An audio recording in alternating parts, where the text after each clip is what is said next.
ton regard divin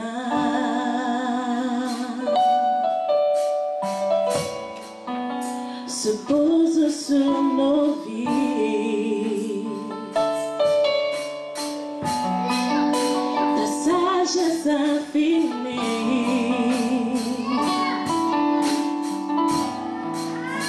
nous conduit vers demain.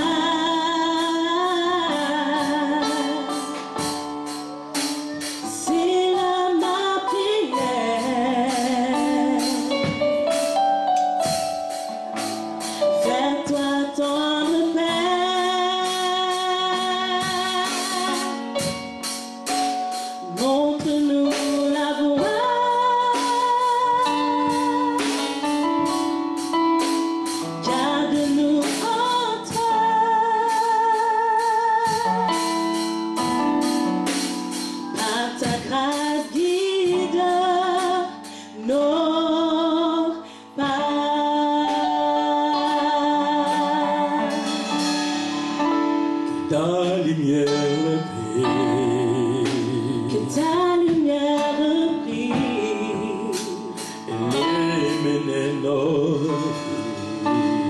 illumine nos vies, comme les étoiles scintillent, comme les étoiles scintillent, au milieu de la nuit, au milieu de la nuit.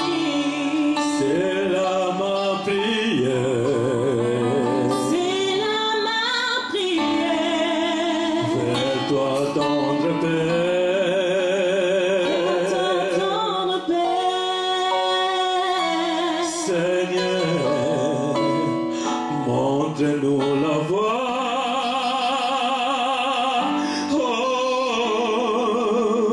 Garde-nous en toi, Garde-nous en toi, par ta grâce guide nos pas.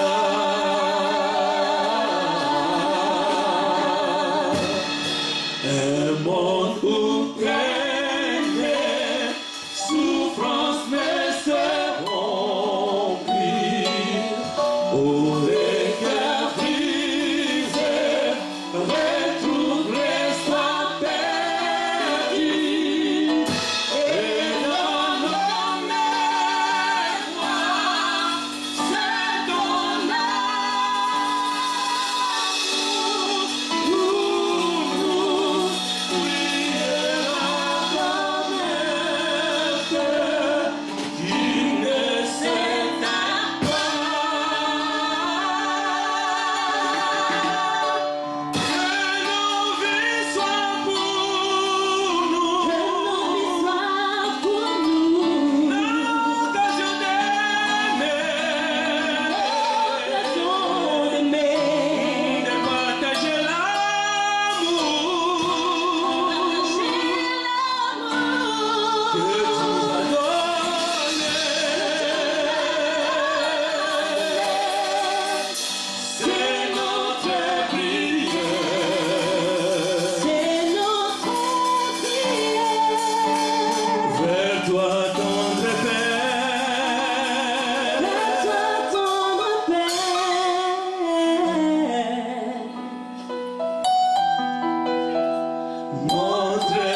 Alléluia.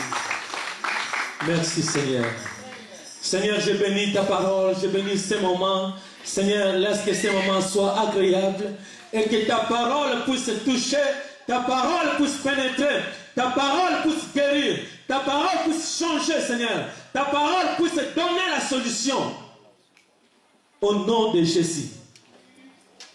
Au commencement était la parole. La parole s'est faite chair. Que la parole se matérialise encore cet après-midi.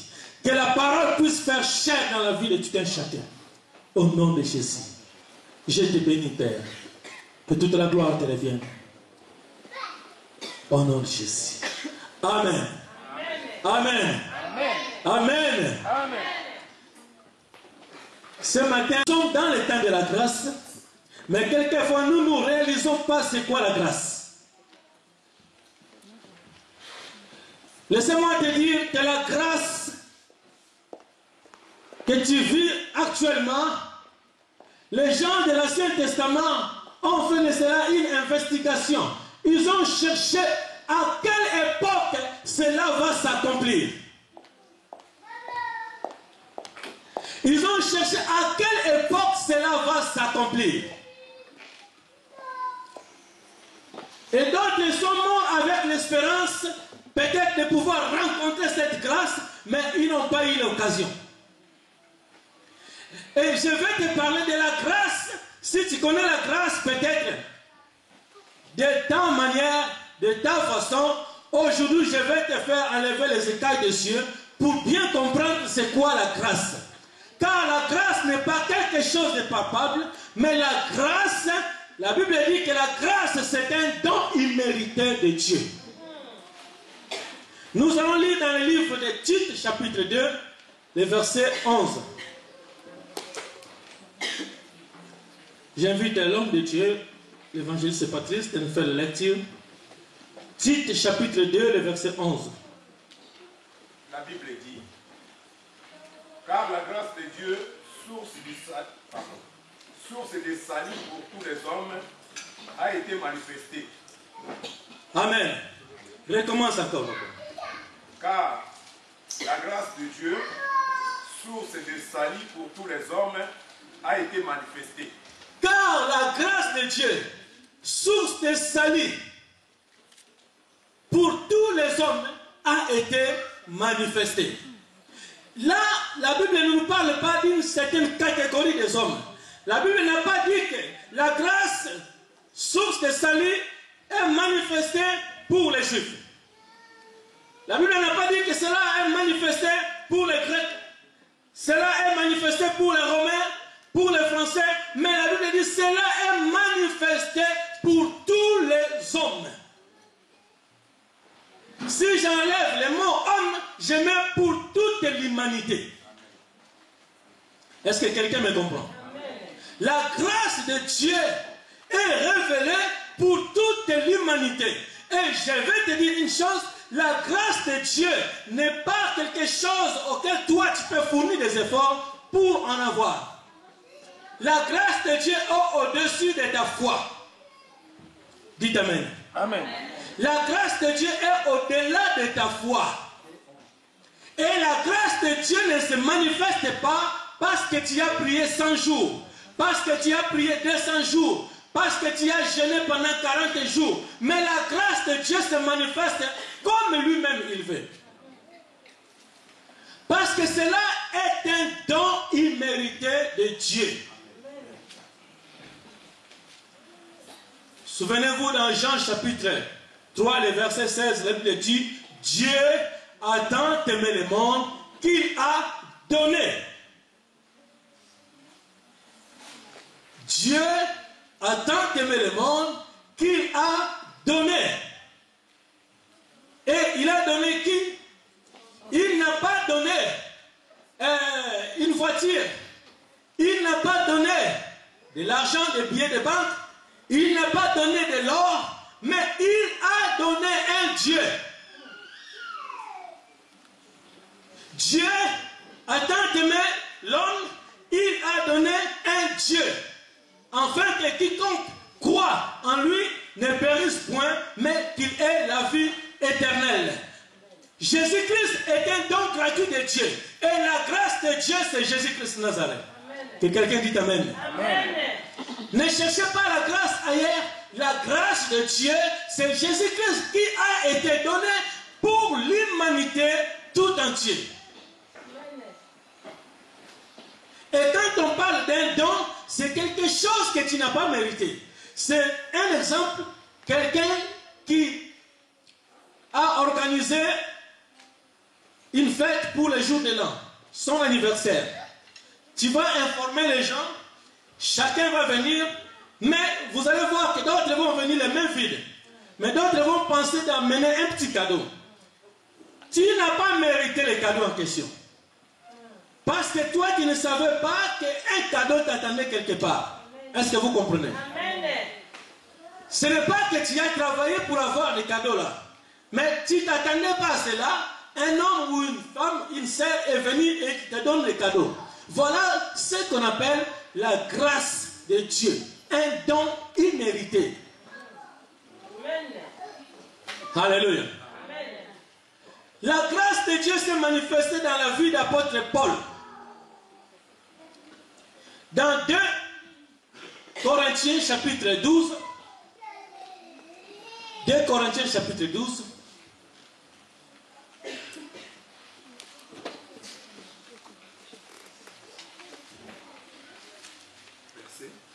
Les versets 7 à 9.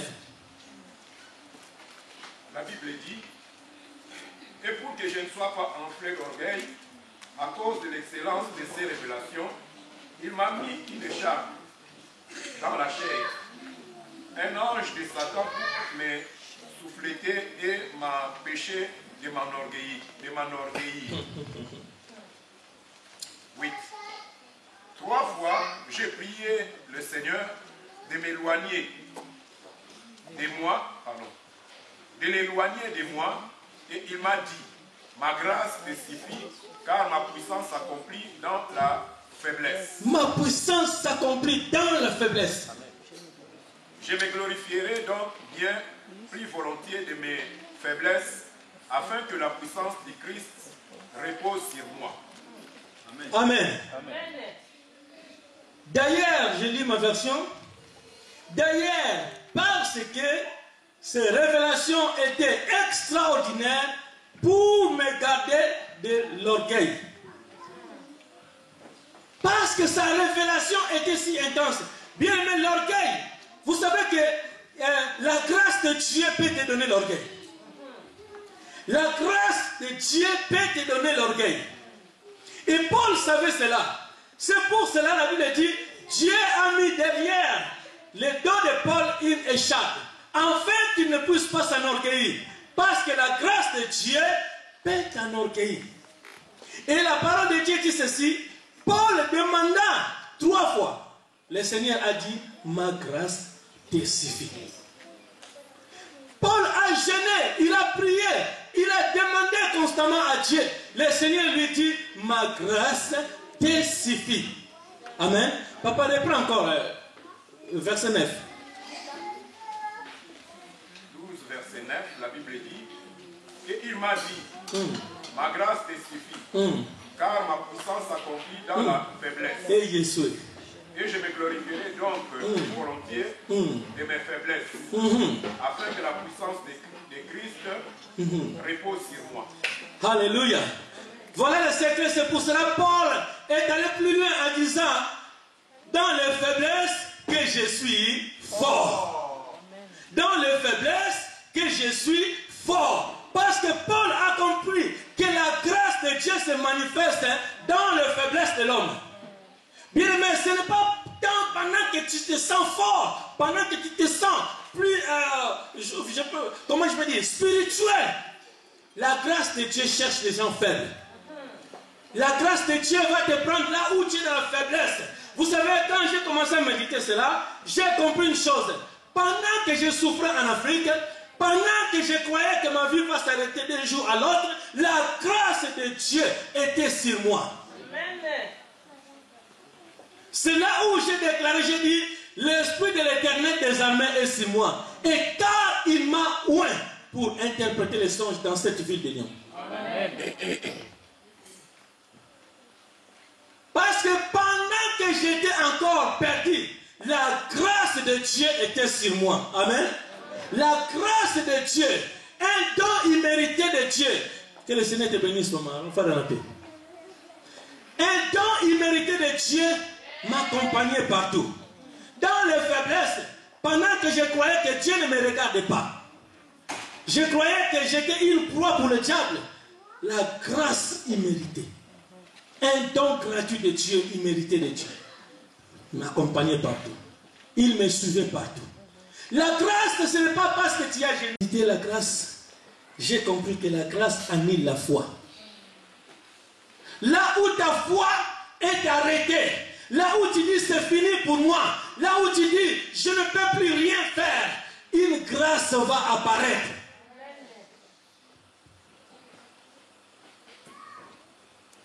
La sœur Rose a dit, je voulais abandonner. Parce que sa foi était arrêtée là. C'est qu'il a fait tout ce qu'il pouvait. Il a prié, il a jeûné pour son permis. Il a fait tout ce qu'il voulait faire. Mais après un moment, il a trouvé vraiment que c'est fini. Je m'arrête là. 8 mois, il a abandonné. Qu'est-ce qui vient de réveiller? Qu'est-ce qui vient de réveiller sa conscience? Une grâce. Une grâce. La grâce est tombée dans sa vie. La grâce ne dépend pas de tes moyens. La grâce ne dépend pas de toi. La grâce, c'est un don. Tu ne penses même pas. La grâce change la vie d'un homme. La grâce peut enorgueillir quelqu'un. Vous savez, quand la grâce manifeste, la grâce prend quelqu'un dans le pauvre. Amen. Et quand je dis le pauvre, c'est-à-dire dans la poussière, c'est-à-dire dans le néant. La grâce te prend dans le néant. La grâce te prend là où personne ne pouvait te regarder.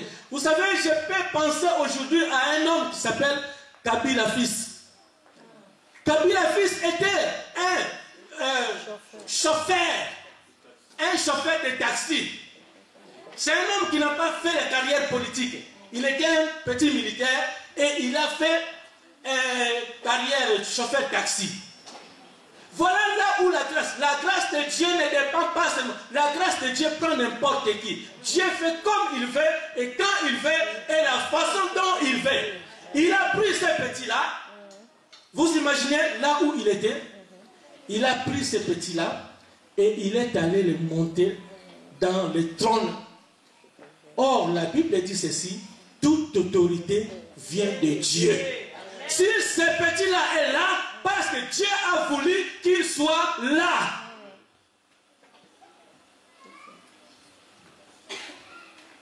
Voilà l'image de la grâce. Imméritée. 10 ans passés, 15 ans passés, vous demandez à ces jeunes-là, est-ce que toi tu peux devenir président? Il allait te dire, pourquoi tu me tues? Amen. Comment je peux dire ça en français? Tu te moques de moi ou quoi? Quels sont les moyens que j'ai pour devenir président?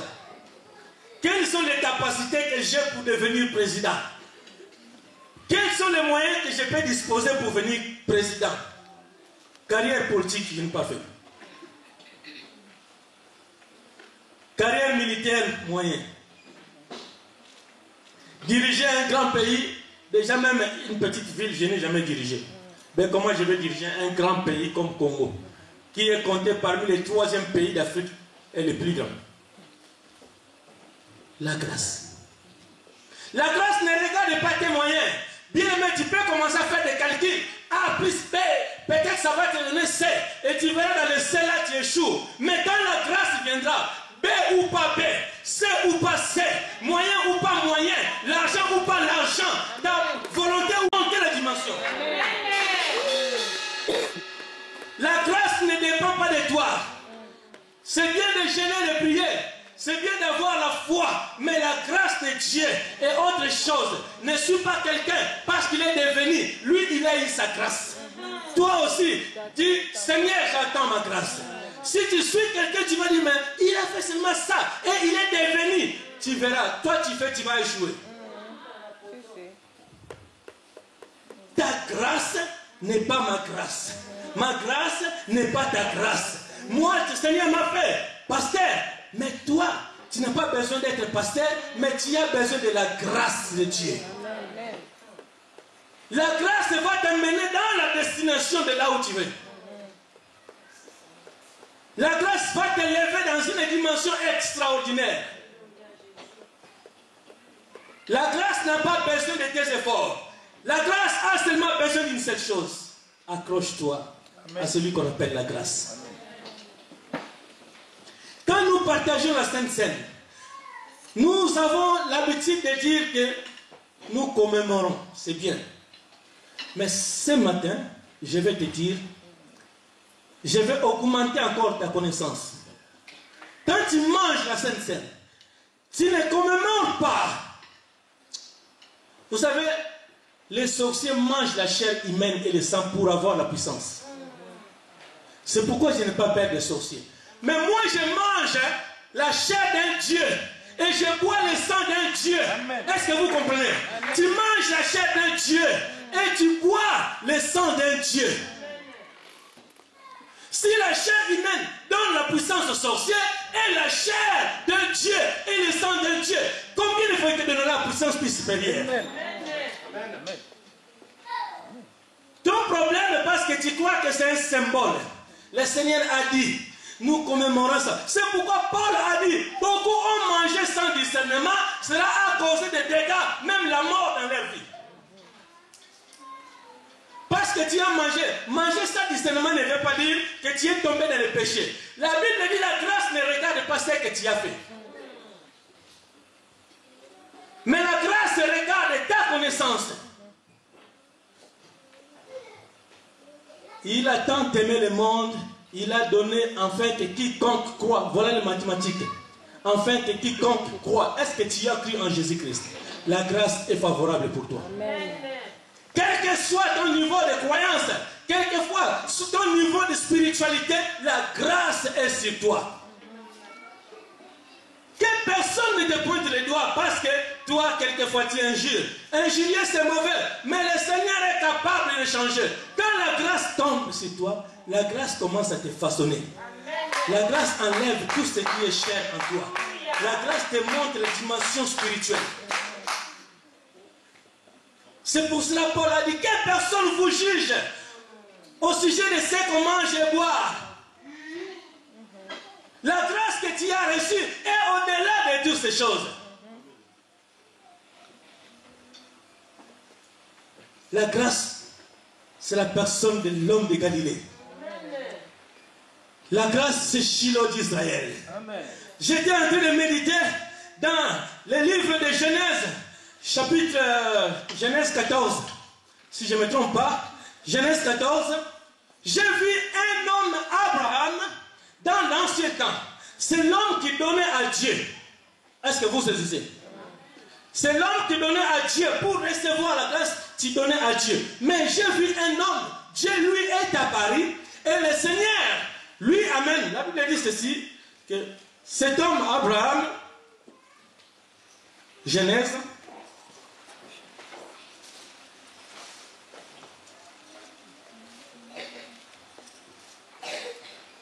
Genèse chapitre 14, à partir du verset 18, nous allons lire juste 18. La Bible dit ceci, un Melchisedec, roi de Salem, roi de justice. Quand on parle de Melchisedec, on parle d'un ancien roi de Salem, aujourd'hui, le roi des rois, Jésus-Christ Nazareth. Et c'est lui qui s'est présenté au nom de Melchisedec. Parce que c'est lui qui est le grand prêtre de tous les temps. À cette époque-là, le Seigneur n'avait pas encore établi Aaron. Parce que Aaron qui était le premier Melchisedec, Aaron qui était le premier prêtre établi par Dieu. Mais Aaron était le descendant d'Abraham. Mais à l'époque-là, il y a eu un Melchisedec qui est apparu à Abraham. Et le Melchisedec en question est apparu. Qu'est-ce qu'il a fait? La Bible dit 18. Melchisedec, roi de Salem, qui était prêtre du Dieu très haut, apporta du pain et du vin à Abraham. apporta du pain et du vin à Abraham.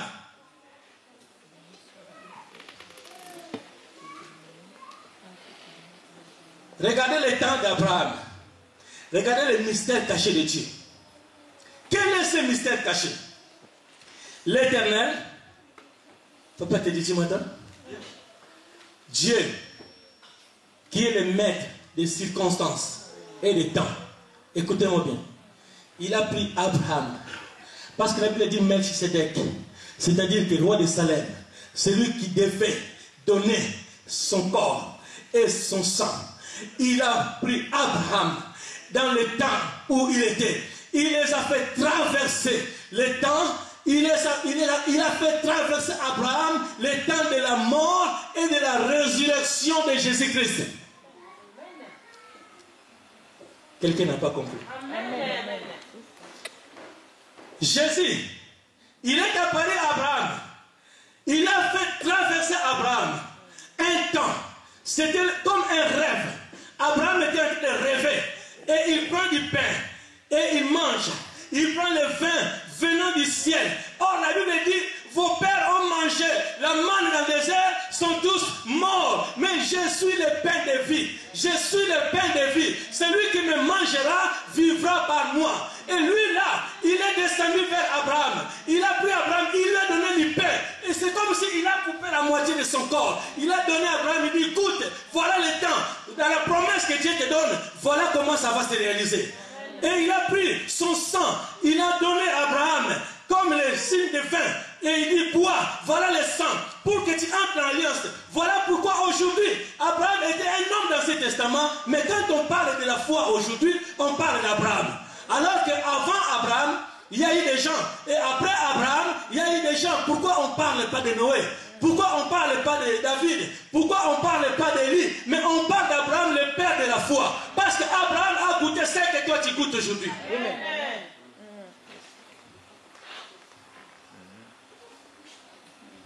Abraham a mangé le pain sans le vin, qui représente le corps. Et il a pris le vin, qui représente le sang de Jésus-Christ. Voilà pourquoi Abraham est appelé le père de la foi. Et il est le père du présent. Abraham, il n'est pas le père du demain. Parce que le Seigneur lui a fait traverser le temps d'aujourd'hui. Abraham est notre père aujourd'hui. Nous disons, nous sommes tous fils d'Abraham. Mais regardez le temps d'Abraham jusqu'à aujourd'hui. Parce qu'Abraham est rentré dans la promesse de Dieu. Quand tu manges, tu partages. Bien-aimé, prends ces choses-là au sérieux. En toi-même, quand tu manges, tu dis, Seigneur, prie au fond de ton cœur. Tu dis, Seigneur, je ne mange pas pour manger. Mais je sais que je mange la grâce. J'avale la grâce dans ma vie. J'avale la grâce. J'avale la grâce. Et cette grâce change mon existence. Cette grâce change ma position. Cette grâce change ma vie.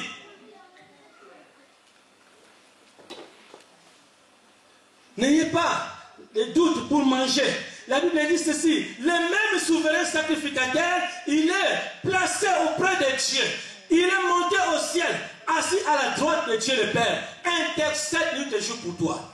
Et il dit, tu sais, cette nuit-là, je me suis chamaillé avec ma femme.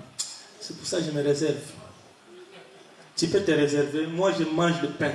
Amen. Si ma femme me dérange à la maison, je dis, dès que je le quitte, je dis, Seigneur, tu connais ma faiblesse. J'ai parlé mal, pardonne-moi. Pourvu que je mange la grâce. Pourvu que je mange la grâce. Parce que la grâce, je ne peux pas le louper. Alléluia. La grâce. Je vais vous montrer la grâce. Un jour, deux hommes sur la croix avec Jésus-Christ. Un à gauche, l'autre à droite. La Bible nous dit bien clair, ce sont des voleurs. Quand on parle de voleurs, on parle de pécheurs. Quand on parle de pécheurs, on voit les gens de l'enfer. Deux hommes, l'un à la droite, l'autre à gauche.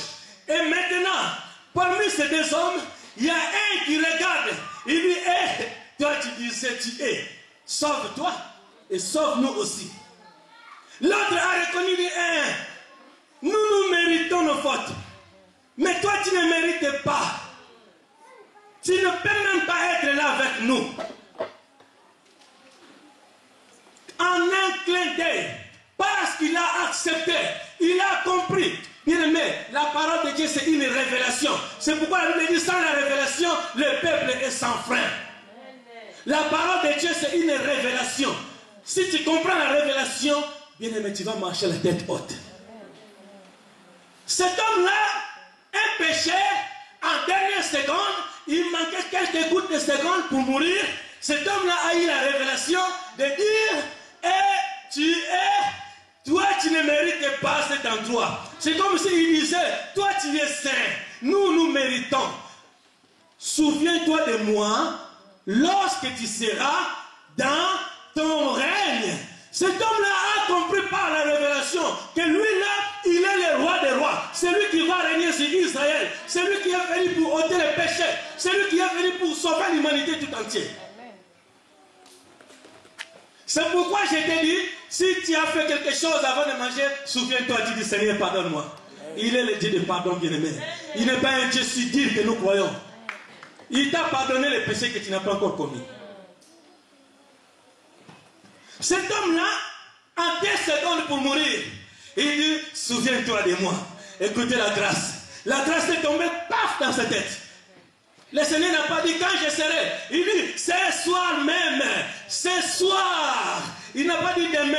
Pourquoi il a dit ce soir? Parce qu'il sait que quand il va entrer dans le temps du soir, pour aller arracher la clé, et il sortira avec cet homme, et il montera avec cet homme dans le lieu de paix.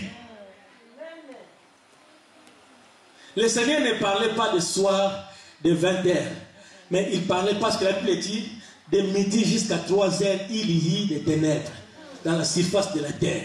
Parce que celui qui appelle la lumière, il est rentré dans les ténèbres, dans le camp de l'ennemi pour aller arracher la clé. La clé qui t'enfermait, il est allé pour arracher ces clés. C'est pourquoi il disait à cet homme, tu seras avec moi. Tu vas m'accompagner, même lorsque j'irai, parce que je vais avec toi dans le séjour des morts. Mais toi, tu ne resteras pas dans ces ténèbres. Tu monteras avec moi dans la lumière.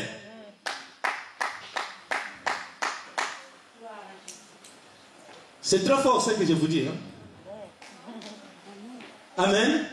Est-ce que vous comprenez? Amen. Je veux que tu comprennes qu'est-ce que ça veut dire la grâce.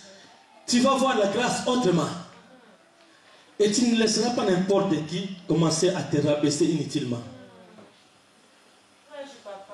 Ce n'est pas parce que j'ai commis une faute que la grâce de Dieu est écartée de moi.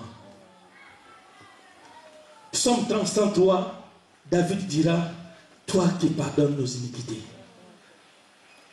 toi qui effaces nos fautes, la grâce ne regarde pas ta position, mais la grâce dépend de celui qui est venu pour toi.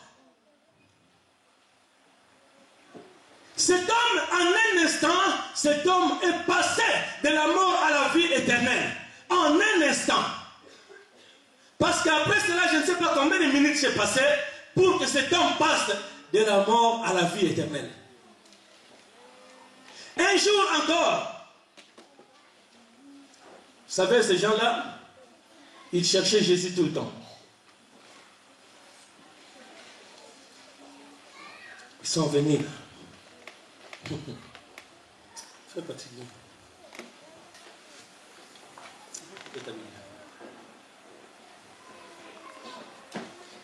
C'est lui là, Yewana. Oh, tu vas voir maintenant. Hein? Oh, c'est lui. Ah, restez là.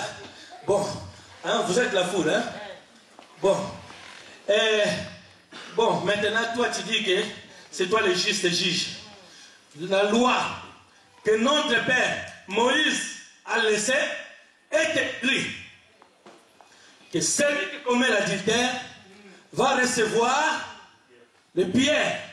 Il va mourir par des pierres. Amen. Et la foule, les mains étaient chargées parce qu'ils attendent seulement l'ordre pour commencer à exécuter. Voilà comment nous sommes la foule. Amen. Pécheur. Lui là, oh, on lui a dit, il commet toujours le péché. Tu vois, l'adultère. Parce que dans l'ancien temps, même aujourd'hui, pour beaucoup de gens croient que L'adultère, c'est le péché le plus impardonnable de la vie. Mais laissez-moi te dire, l'adultère, les insultes, tout ce que tu peux dire, c'est un péché. Il n'y a pas de petits péchés, il n'y a pas de grands péchés. Il n'y a qu'une seule chose, péché. Ils ont mené la personne. Bon, la femme était là, la pauvre. Je suis sûr qu'avant d'arriver là, il a reçu des coups de poing. Où est l'homme? L'homme libre. La femme. Ils ont oublié que Christ est venu pour la femme. Toi, maintenant, on attend la réponse. Là, les pierres sont prêtes. Aujourd'hui, on l'a eu. Dis maintenant, oh moi, le connaisseur de la loi. Et la loi nous condamne maintenant. La loi les condamne. Qu'est-ce que toi tu vas dire? L'homme de Galilée, cet homme-là, je l'aime beaucoup. Qui change la vie d'un homme. Il était assis comme ça. Pendant ce temps-là, vous savez ce qui s'est passé? Dorcas. Là, Dorcas était comme ça avec la pierre. Lui continue à écrire.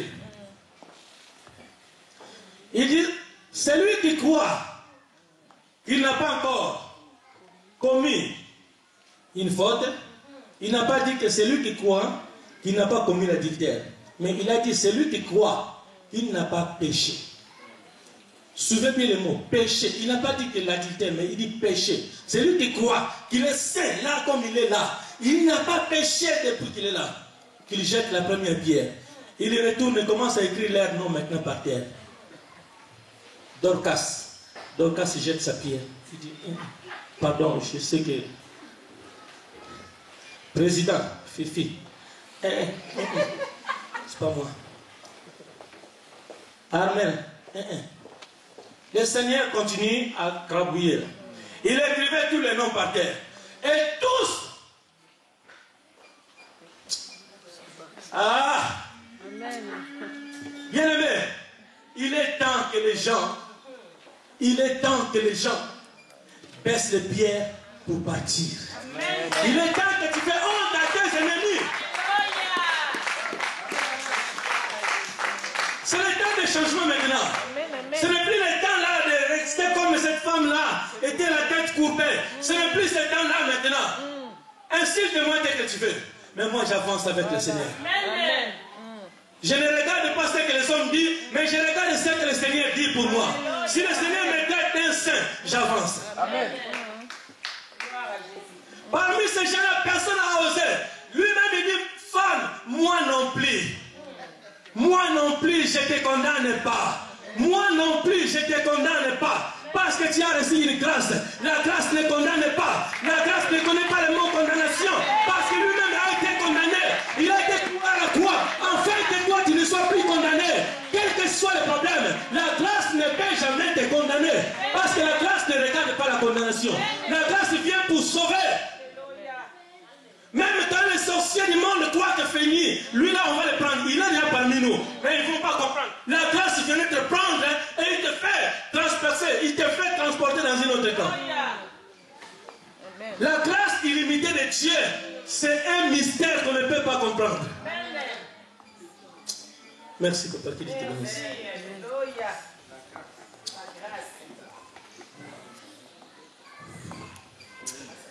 Alléluia. Acclamons le Seigneur.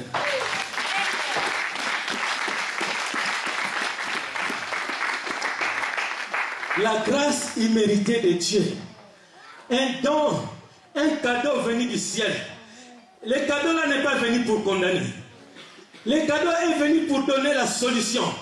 Là où il y a la condamnation, lui il est venu pour donner la solution. Là où les gens peuvent montrer les doigts, lui il est venu pour baisser la tête, les mains des gens. Là où les gens relèvent la tête pour te rabaisser, lui il est venu pour faire le contraire. Les gens vont rabaisser la tête parce que la grâce est pour élever. La grâce est pour donner la vie. La grâce est pour donner la solution. La grâce est pour donner ce que tu en as besoin.